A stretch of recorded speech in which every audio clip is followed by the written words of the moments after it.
우리가 성경 창세기 1장 1절 말씀 한 구절만 같이 합독하도록 하겠습니다. 창세기 1장 1절 같이 합독합니다.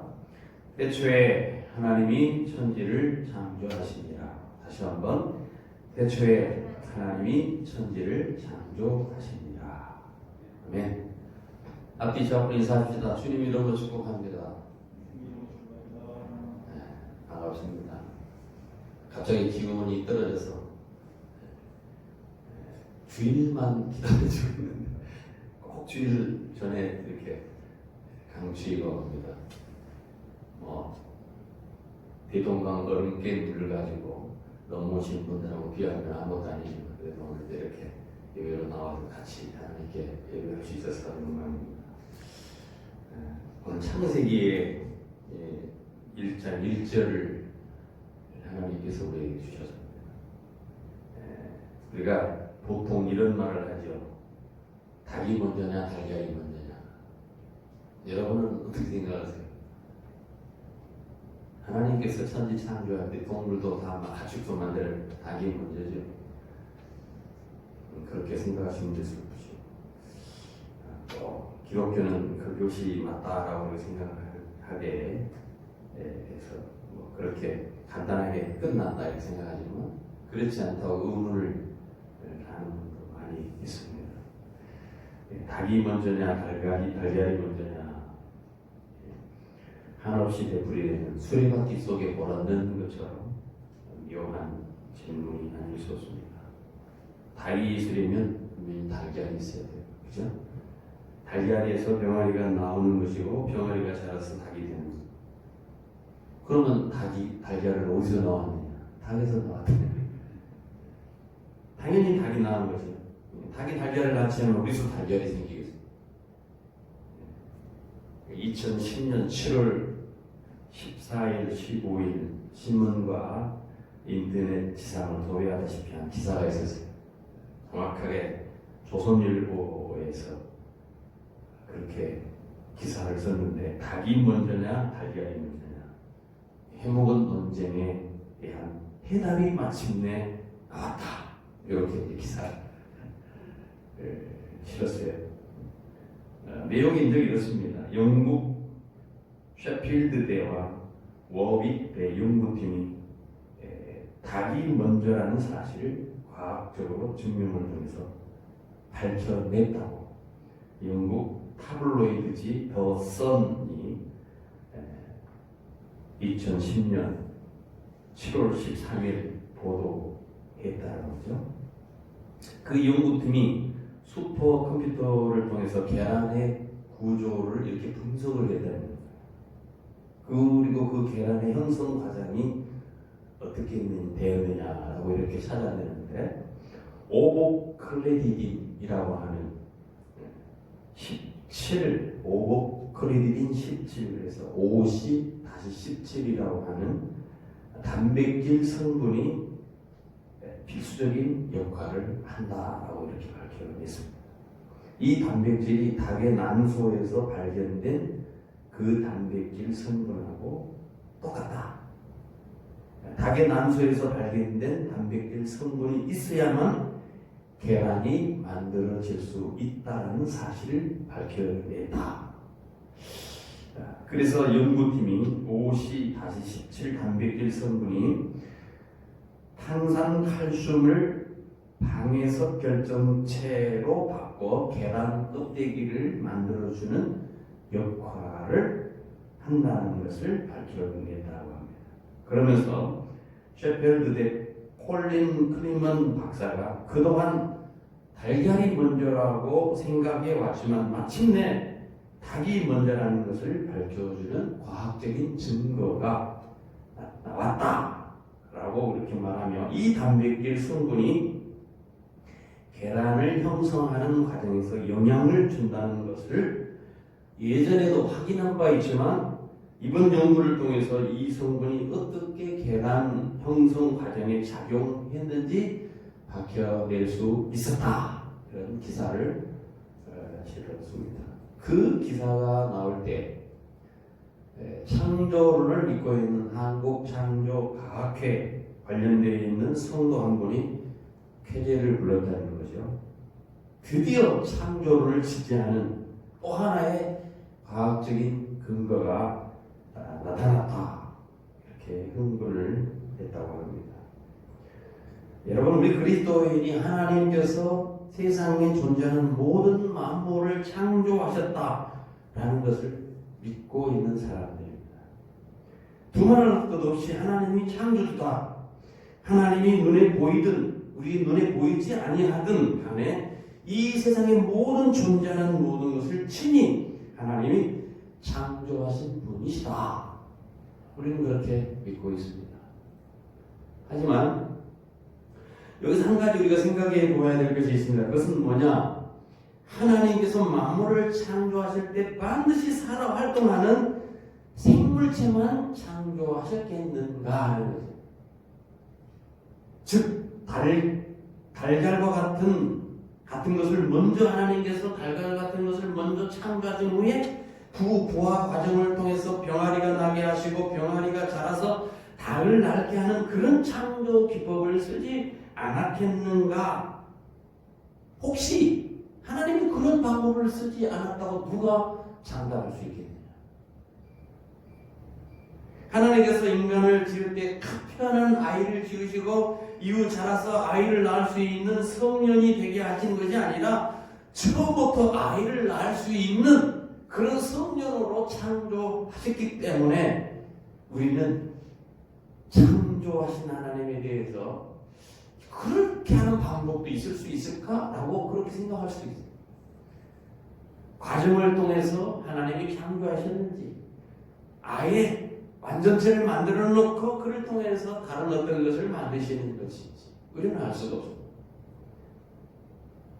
그래서 우리가 이 창조에 관련된 얘기를 할 때 자칫 잘못하면 일부 그리스도인들이 얘기하는 것처럼 실수를 할 수 있다는 거예요. 가령 영국의 제임스 어세라고 하는 분이 있는데요. 이분이 대주교였는데 1650년에 이분이 성경의 족보를 쭉 연구를 했다고 합니다. 그 성경에 나오는 족보, 누가 낳고 하는 이 족보를 창세기 쭉 연구를 해본 그 토대로 지구의 역사가 BC 4004년 10월 23일 날 창조되었다. 이렇게 이분이 주장을 하고 그 생각을 제시해서 20세기 중반까지만 해도 성경 간주의 지구의 역사가 4004년 10월 23일 날 창조했다고 그렇게 기록을 하는 역사가 있었어요.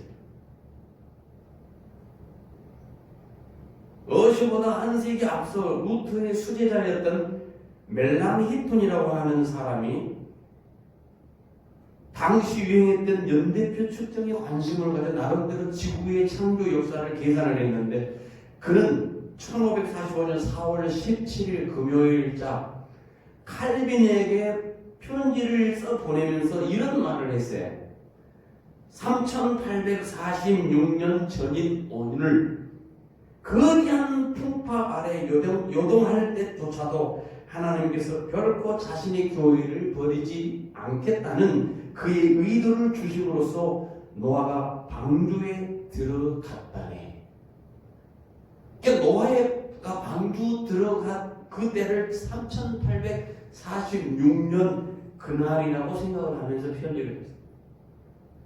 이렇게 과학자들이 자신은 물론 어시와 같은 학자들은 성경 족보의 기록 원리를 따질 때, 연대를 따질 때에 시간의 연속성을 배제를 해버렸어요. 성경에 나오는 누구 몇 년 몇 월 이렇게 딱 그것만 가지고 지구의 역사다, 창조의 역사다 이렇게 하는 우를 범하게 되었다는 거죠. 그런데 성경에 보면은 그렇습니까? 히브리인들은 족보를 우리가 기계처럼 이렇게 기계식으로 이렇게 누구 다음에 누구 낳고 누구 다음에 누구 낳고 누구를 통해서 누구를 낳고 이렇게 쓰지는 않습니다. 꼭 필요한 인물만 거기에 집어넣거든요. 그러니까 사람이 추정하는 그러한 역사하고 성경에서 말씀하는 그 역사는 다르죠, 사실. 히브리인들은 족보를 계기적으로 기록하기보다는 필요에 따라 얼마든지 사람들을 생략을 해버리는 거예요.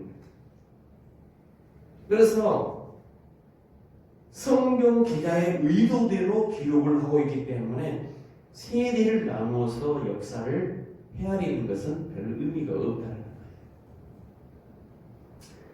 자, 우리가 창세기 1절을 대하면서 우리가 알아야 될 하나의 사실, 성경이 창조를 선포하는 의도를 우리가 제대로 알아야 되는데, 그것은 바로 하나님의 자신의 존재성을 선포하려고 하는 데 의도가 있습니다. 하나님에 대해서. 그 사실을 염두에 두지 아니하면 우리가 창조라고 하는 것에 호기심을 가지고 자꾸 그걸 생각을 해보려고 하는 그런 호기심에 빠지기 십상입니다. 가령 엉뚱한 사람은요, 어떤 사람은 하나님께서 천지를 창조하시기 전에 무엇을 하고 계셨을까? 네? 우주를 만들기 전에 하나님은 뭘 하고 계셨지?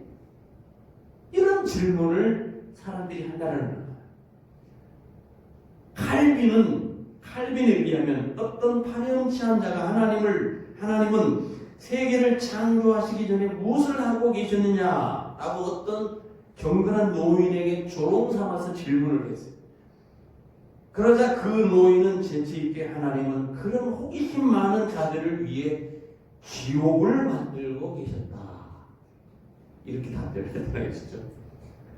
여러분, 창조하셨다라고 하는 선언에 대해서 우리가 너무 엉뚱한 호기심을 가질 이유가 없다. 하나님 당신이 당신의 존재성을 드러내는 선언입니다. 우리 신앙은 항상 하나님께서 말씀하신 이 계시를 의존해서 그 계시에 따른 신앙생활을 해야 돼요. 하나님께서 계시하셨으니까 그 계시하신 것을 아는 것이 중요하지, 그 외에 하나님께서 계시하지 않는 것에 대해서 엉뚱한 호기심을 갖고 있는 것, 그건 신앙에 도움이 되지 않나요? 하나님이 창조하기 전에 뭘 하고 계셨을까? 이건 도움이 되지 않나요? 하나님께서 우리에게 제안하시면서 어떤 울타리를 만들어 놓으신 거예요. 우리가 제멋대로 방황하며 헤매지 않도록 우리의 마음을 가두어 두시는 어떤 울타리를 우리에게 만들어 놓으셨는데, 그것을 안에서 우리는 감사한 마음으로 즐거이 머물 수 있는 거, 이게 바로 신앙이지. 하나님의 허락하시는 어떤 것에 대해서 엉뚱한 그러한 인간적인 방법을 동원해서 그것을 헤아려 보려고 하는 것은 어리석은 짓이라는 것입니다.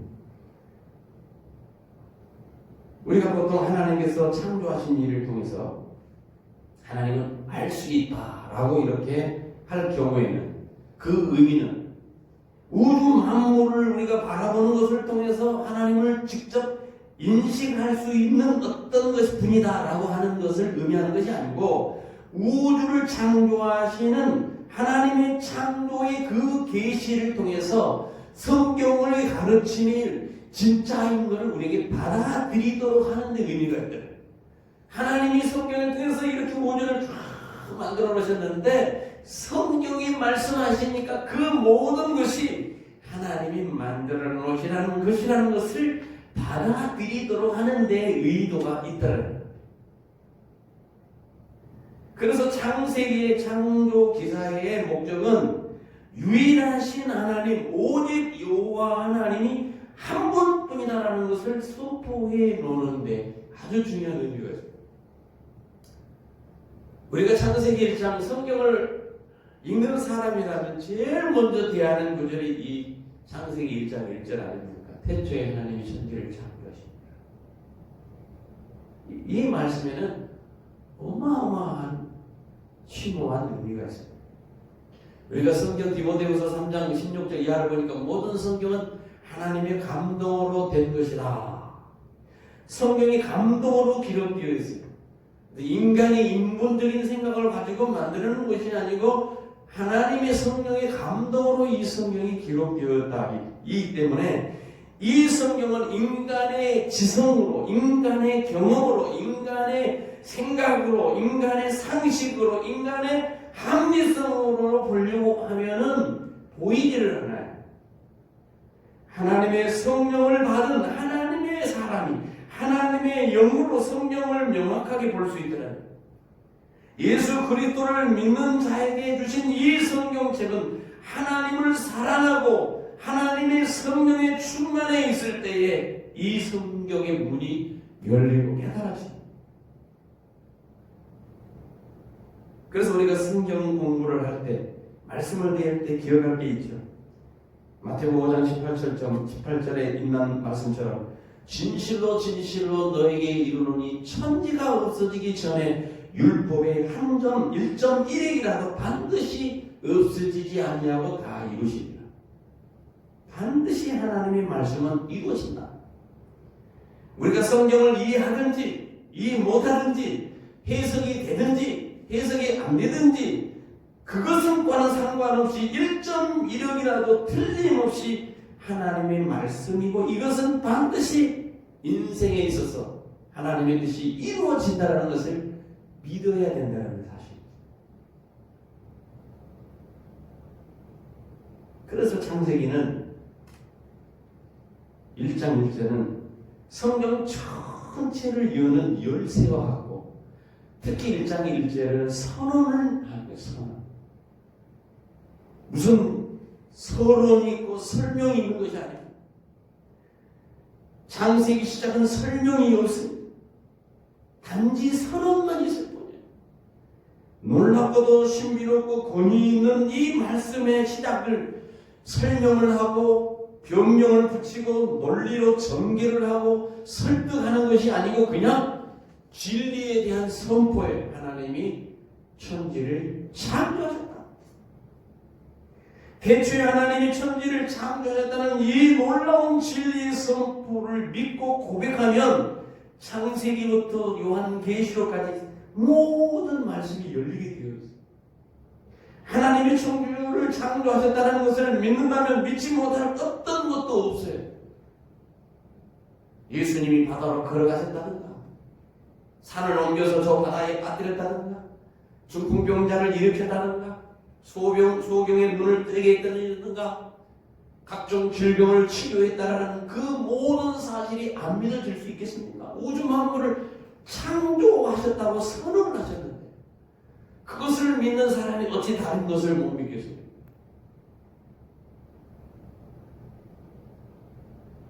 이 고백이 있다면 기적이 일어나는 것은 간단한 거예요. 하나님이 우주 만물을 창조하셨는데 그것보다 더 큰 기적이 어디 있겠어요? 다른 기적은 사소한 건 아니겠습니까? 사람, 죽은 사람을 살리는 건 아주 사소한 건 아니겠습니까? 여기 1장 1절의 말씀을 좀 정리해보면 이렇습니다. 말씀은 태초에 단어가 있죠. 태초. 하나님이 천지를 창조하십니다. 자, 여기서 태초에라는 말을 빼고 나면 하나님이 천지를 창조하셨다. 이 말씀을 더 줄여보지요. 천지라는 말을 빼고 나면 하나님이 창조하셨다. 이 말을 좀 더 압축해 보면은 창조라는 말을 빼보면은 누가 나왔습니까? 하나님만 나왔습니다. 이 구절의 열쇠는 하나님. 우주 만물과 사람을 지으시는 분이 하나님이시다. 우주 만물의 중심과 인생의 중심도 하나님이시다. 신앙은 태초에 하나님이 우주 만물을 만드시고 나를 만드시는 것을 믿는 데서 출발해야 된다라고 하는 선언이 1장 1절입니다.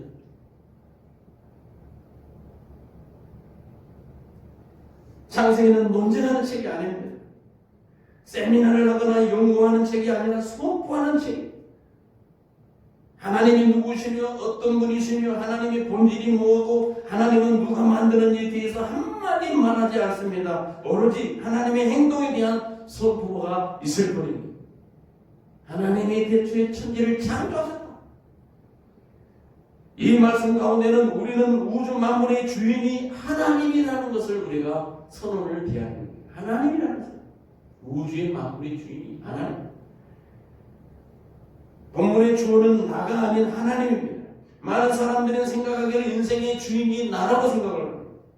내가 인생의 주인이 되면 불행이 시작되는 거야.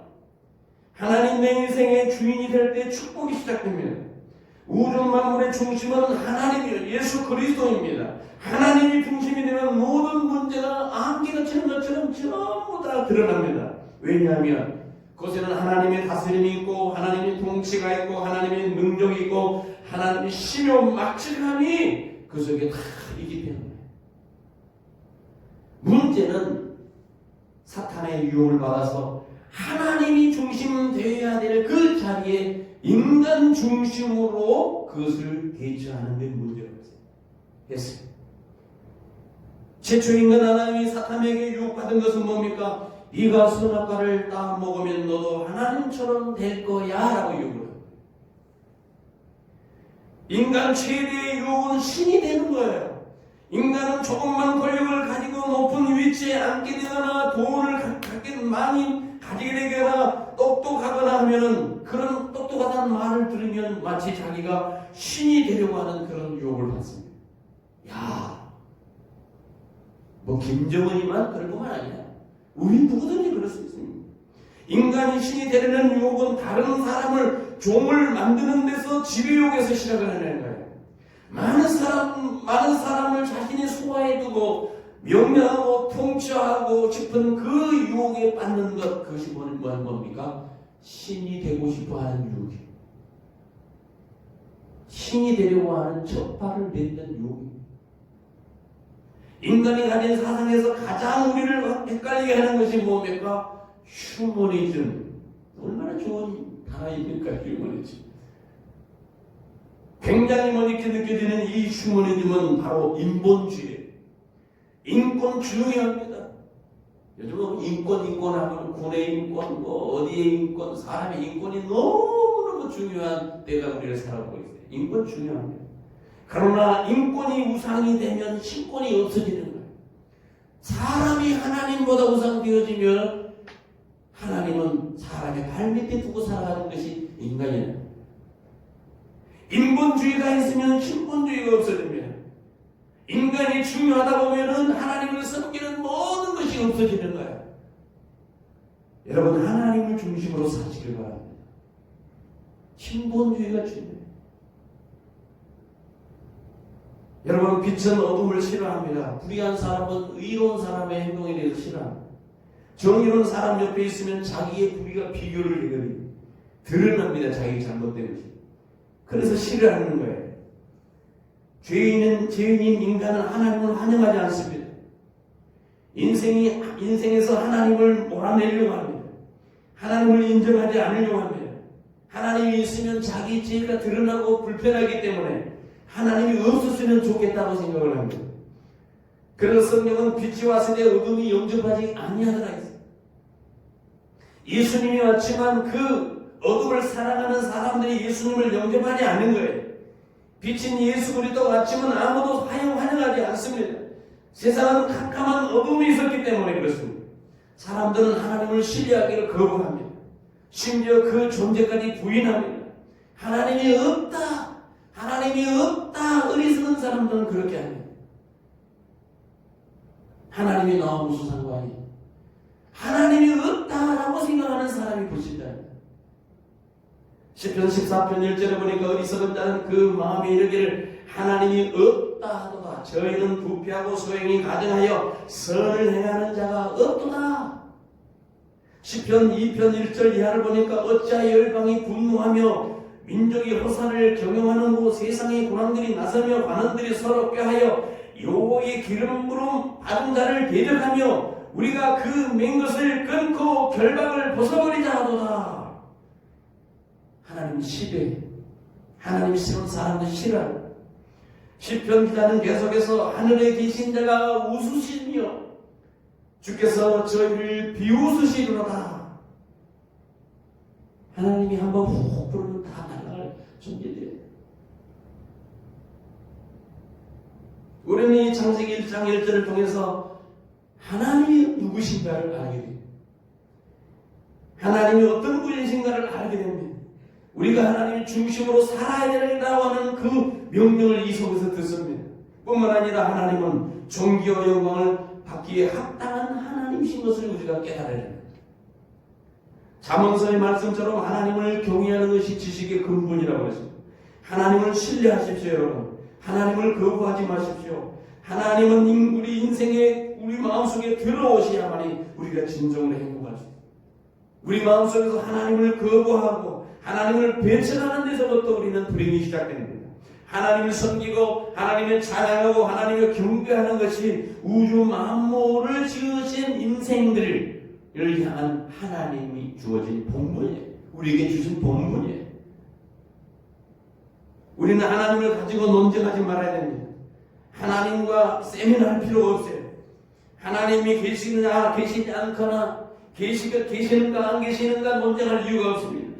하나님은 책에 계시거나 도서관에 계신 분이 아닙니다. 하나님은 우리가 경배해야 될 분입니다.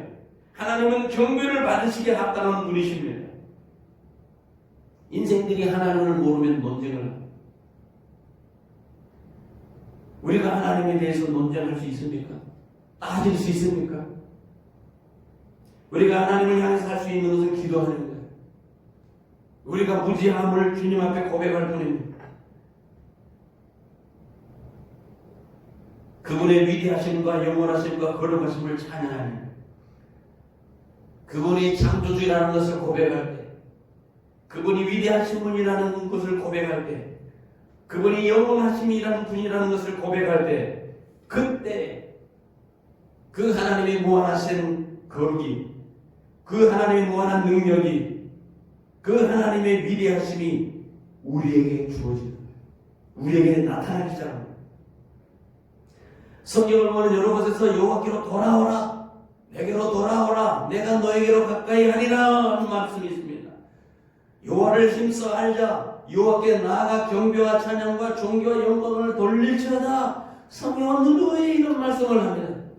우리가 요한계시록 4장 8절 이하를 보면 네 생물이 나타났는데 6날개가 있는데 그 안에 주위에 눈이 가득하는데 그들이 밤낮 쉬지 않고 뭐라고 말합니까? 찬양을 하는데 걸어가다 주 하나님 전능하신 이여 전에도 계셨고 이제도 계시고 장차 오실 분이다. 찬양합니다. 네 생물들만 찬양하는 것이 아니라 요한계시록의 4장 2절을 보면 24장로 보좌에 계신 그분의 멸류관을 던지면서 하나님이여 영광과 존귀와 능력을 받으시기에 합당한 분입니다 라고 이렇게 찬양합니다. 하나님은 우리의 예배를 받으시기에 합당한 분이라고 찬양해야 돼요. 존귀와 영광을 받으시기에 합당한 분이시라고 영광과 찬양과 존귀를 그분께 돌리는 것이 우리가 예배하는 참된 의미입니다. 우리가 하나님을 진리로 예배할 때 하나님의 임재와 하나님의 영광, 하나님의 거룩이 나타나기 시작합니다. 우리가 하나님에게 합당한 예배를 드릴 때에, 진리로 예배할 때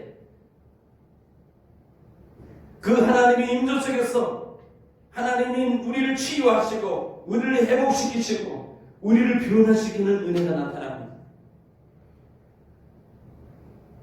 우리가 하나님께 존귀와 영광을 합당한 하나님이라고 영광을 돌릴 때 우리는 창조주 하나님이라고 인정하는 그런 고백이 시작되는 것입니다. 그래서 창세기 1장 1절은 이렇게 시작합니다. 대초에 하나님이 천지를 창조. 인생의 최고의 사실을 여기서 우리가 배웁니다. 하나님은 시간을 만드신 분이시고 시간의 주인이라는 것도 우리가 여기서 배웁니다. 대초라는 말은 인간의 시간이 시작될 바로 그 순간이라는 말입니다. 시간이 있다는 말은 공간이 있다는 말입니다. 공간이 없는 시간도 없고 시간이 없는 공간도 없습니다. 하나님이 인류의 역사의 시간이라고 하는 것을 주셨어요. 시간은 인간의 것이 아닙니다. 하나님이 우리에게 주신 거예요. 우리는 그 하나님이 주신 인간, 그 시간 가운데 살아가는 것이 역사예요.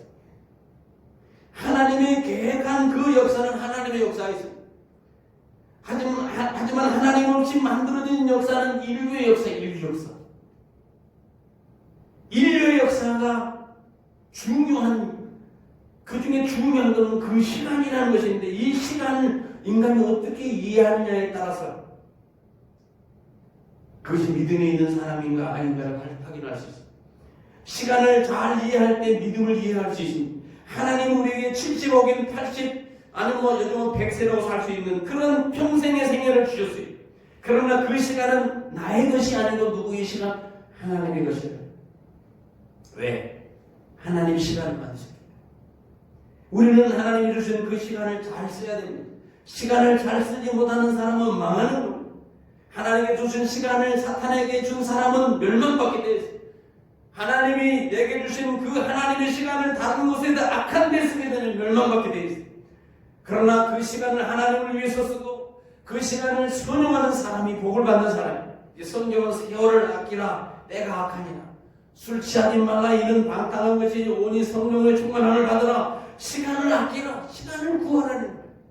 시간을 구원하라는 말입니다. 시간을 홀로 보내지 말라는 겁니다. 같은 시간이지만 어떤 사람에게는 영광의 시간이 되고 어떤 사람은 축복의 시간이 되고 어떤 사람에게는 지루하고 파멸의 시간이 되는 거예요. 하나님의 시간 안에 내가 그 시간을 보고 내가 어떻게 생각하고 어떻게 쓰여지느냐에 따라서 우리 인생이 바뀌어질 수 있어요. 나의 인생의 시간은 인생의 생사와 화복을 주장하는 하나님의 손에 있는 거예요. 어느 날 이 세상에 나서 어느 날 그냥 사라진다? 그게 아니에요. 하나님의 시간이 있어요. 인간의 생사화복이 하나님의 시간이 있어요. 내게 있는 것이 아닙니다. 이 시간의 주인은 나라고 생각하면 우리는 죽지 말아야 되는데 내가 아니기 때문에 이 시간에서 죽는 거예요. 하나님이 주신 선물입니다. 시간. 우리의 시간이 하나님의 시간과 접붙여질 때 우리는 영원히 지는 거예요. 하나님 우리에게 일생이라고 하는 시간을 줬는데 그 시간에다 하나님의 시간이 접붙여질 때 그것이 하나님의 시간으로 인되어질 때 그 시간이 의미 있는 시간이지. 하나님을 모르고 하나님을 부정하고 하나님을 두기 싫어하고 하나님을 배척하고 인생을 마음대로 살아가는 그 시간에 사람은 그 시간을 선용하는 것이 아니라 악용하는 것이기 때문에 결국은 망하게 되겠다는 거예요. 하나님과 나의 시간, 내가 하나님의 시간에 그 맞되어 있을 때 그것을 구원이라고 말을 하고 그 영원한 시간을 가리켜서 우리는 영생이라고 말하고 이 땅에 60, 70, 80, 90, 100세를 살아도 하나님과 맞되어지지 않냐면 그 결과는 영생과 귀결될 수 없습니다. 하나님과 영생으로 시간이 맞되어졌을 때 우리가 이 땅의 생명을, 육신의 생명을 다 끝나면 영원한 생명으로 계속해서 연장됩니다. 예수 그리스도를 믿는 자마다 영생 가운데 거합니다. 이게 바로 우리의 시간이 구원받았다 말입니다. 하나님이 천지를 창조했다는 24기 속에는 우주 만물과 인생은 하나님이 지으실 뿐만 아니라 하나님이 소유권을 가지고 있는 거예요. 누가 지었어요? 하나님이 지었어요. 만물이 인간의 소유권이 없어요. 우리 인생에 갈등이 있는 이유는 뭐냐? 이 모든 소유권이 내 것이라고 생각하면 갈등이 되는 거예요. 내가 더 많이 가지고 내가 더 많이 누리고 다른 사람을 빼앗고 착취하고 자기 것으로 생각하는 거야. 이게 문제의 시작입니다. 그러나 우리가 기억해야 됩니다. 창세기 1장 1절을 보면서 나의 모든 소유권은 내 것이 아니고 하나님의 것이다. 하나님은 내게 위탁해 주셨다. 난 위탁받은 거예요. 우주 만물을 위탁받고 사랑하는 가족을 위탁받고 생명을 위탁받고 가지고 있는 모든 것을 위탁받아서 나한테 맡겨준 것입니다. 그것이 그 맡겨준 그것을 시간 속에 잘 배치되어서 영원에 가게 해야죠. 가족도 천국 가게 해야죠. 나의 삶도 천국 가게 해야죠. 하나님이 빌려주셨기 때문에 잘 듣는 때 돌려줘야 됩니다.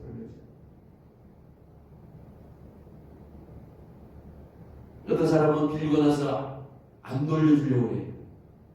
가끔 옛날에 보면 책을 빌리면 책을 절대 안 빌려줘. 안 가르쳐줘. 뭐 물건을 하나 가져가잖아요. 안 갖다 줘. 자기 거로 삼아버려. 그럼 준 사람이 기분이 좋습니까? 안 좋습니까? 안 좋아. 괜히 좋대. 하나님 물질을 실컷 줬는데 자기 것처럼 생각하고 자기 것도 행세를 해. 기분 좋겠어요? 안 좋겠어요? 안 좋으셔. 물질도 시간도 건강도 하나님이 우리에게 주신 겁니다. 여러분의 인생도 하나님이 주신 것입니다. 그분에게 뭘 하라고? 영광 돌리라고. 그분을 찬양하고 그 이름을 높여드리라고. 그때 하나님은 더 놀라운 축복을 허락해 주실 줄 믿습니다. 창조는요, 없는 데서 있게 하는 게 창조입니다. 창조라고 하는 단어가 몇 단어가 있어요. 무에서 유를 창조했다. 대초에 하나님이 천지를 창조했다라고 하는 이 창조는요, 라라고 하는 단어를 씁니다. 무에서 유를 만들어요. 아무것도 없는 데서 만드신 게 창조입니다. 하나님께서 없는 데서 만드신 거예요. 이게 하나님께만 해당되는 단어입니다. 나머지 아사라고 하는 단어가 있어요. 아사. 또 아차드, 빠나 이런 단어가 있습니다.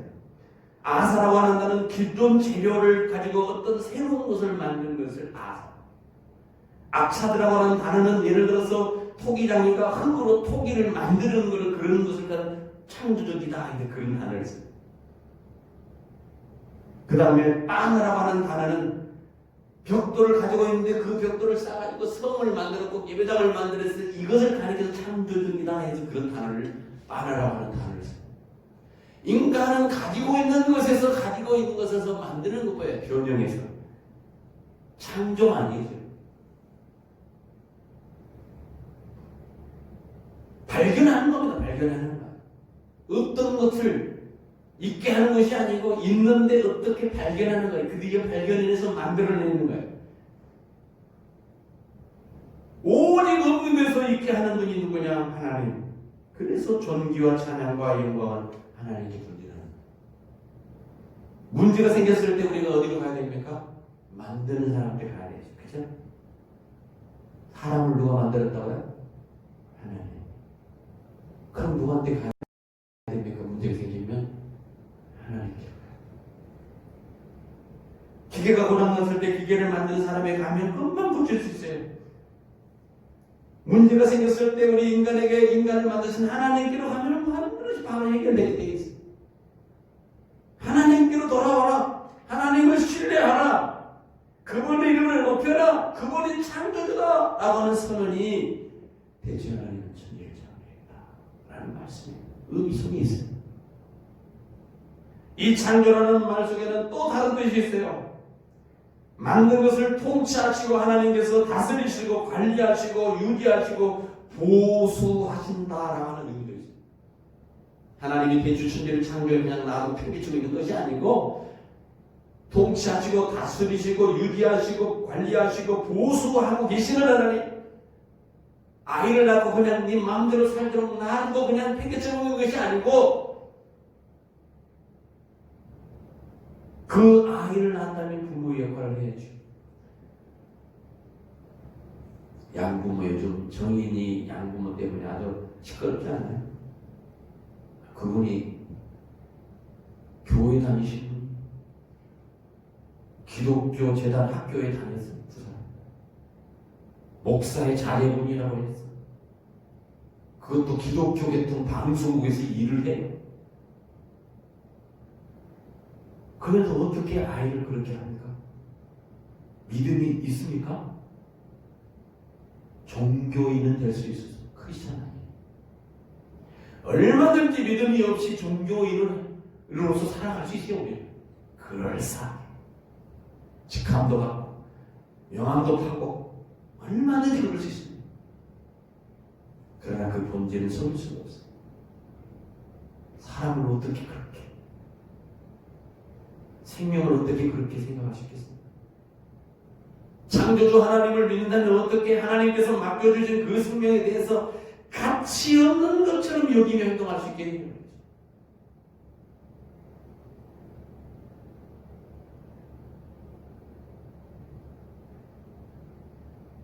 아이를 낳는 순간 부모의 눈은 반짝반짝 아기를 볼불하는 마음이 되지 않겠어요?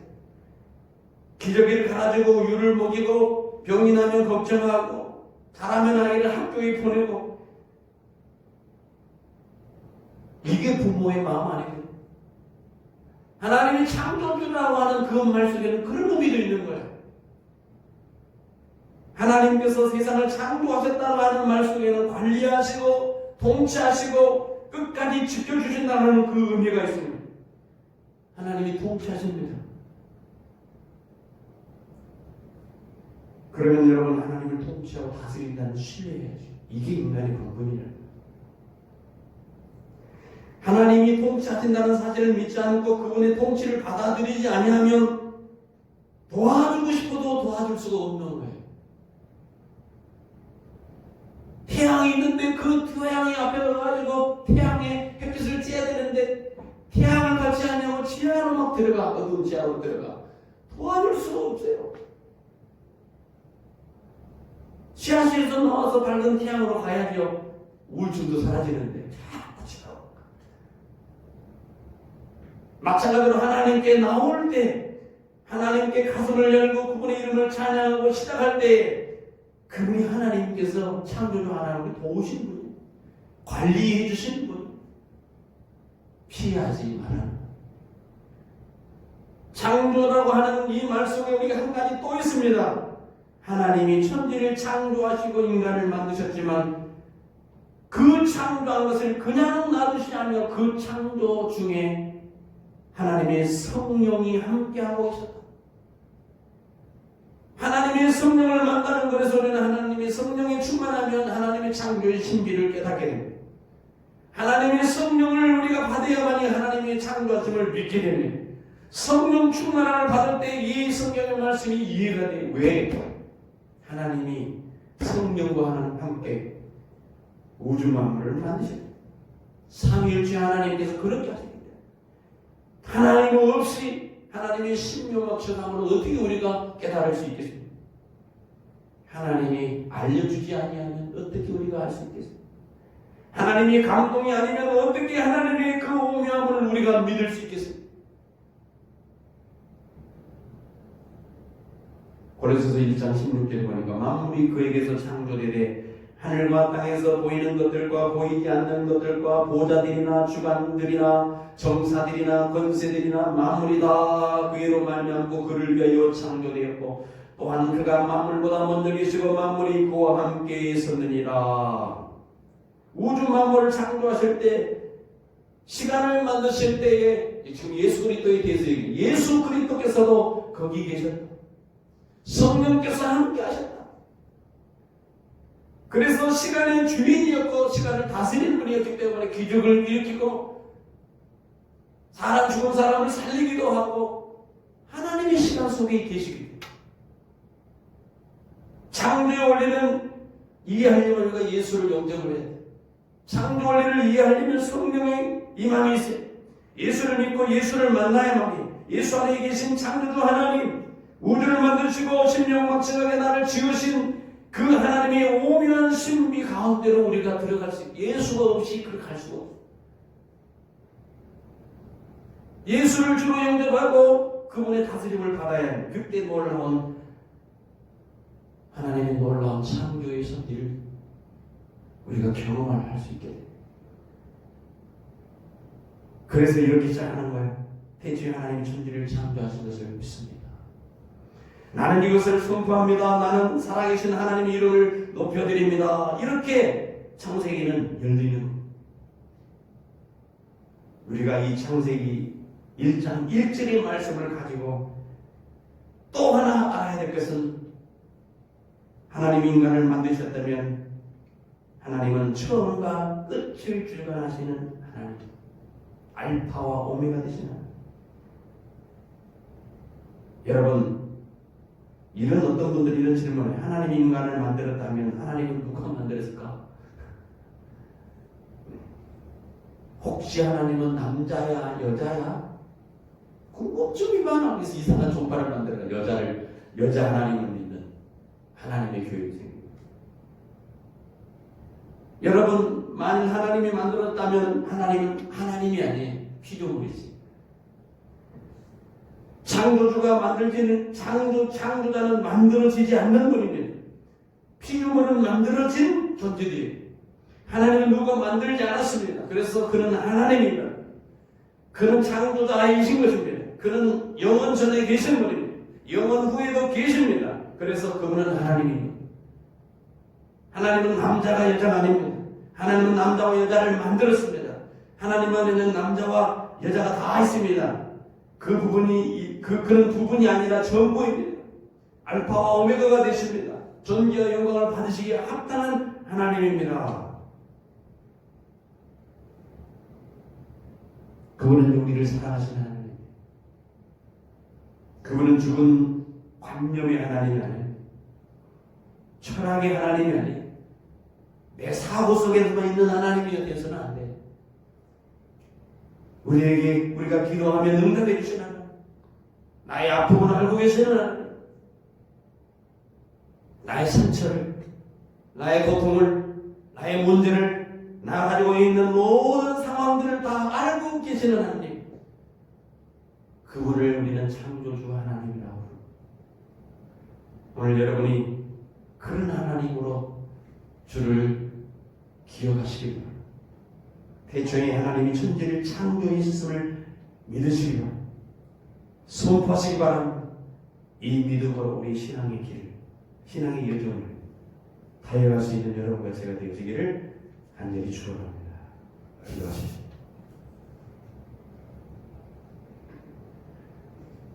태초에 하나님이 천지를 창조하셨느니라고 주님 이 선언을 대할 때마다 얼마나 큰 은혜를 받은 사람들인지, 얼마나 큰 하나님의 위대하심이 우리 앞에 있는지를 다시 한번 깨닫게 됩니다.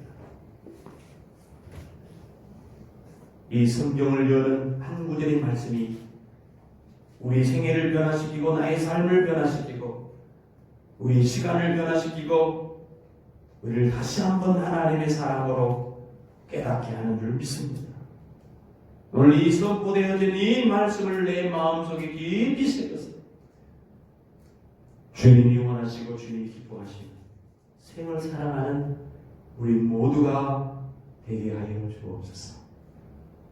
창조주 하나님이라는 사실을 잊어버리고 내가 주인인 것처럼 내 인생의 주인은 나라고 여기면서 어리석은 차로 인생의 피해망을 길을 가는 일이 없게 주님 도와주옵소서.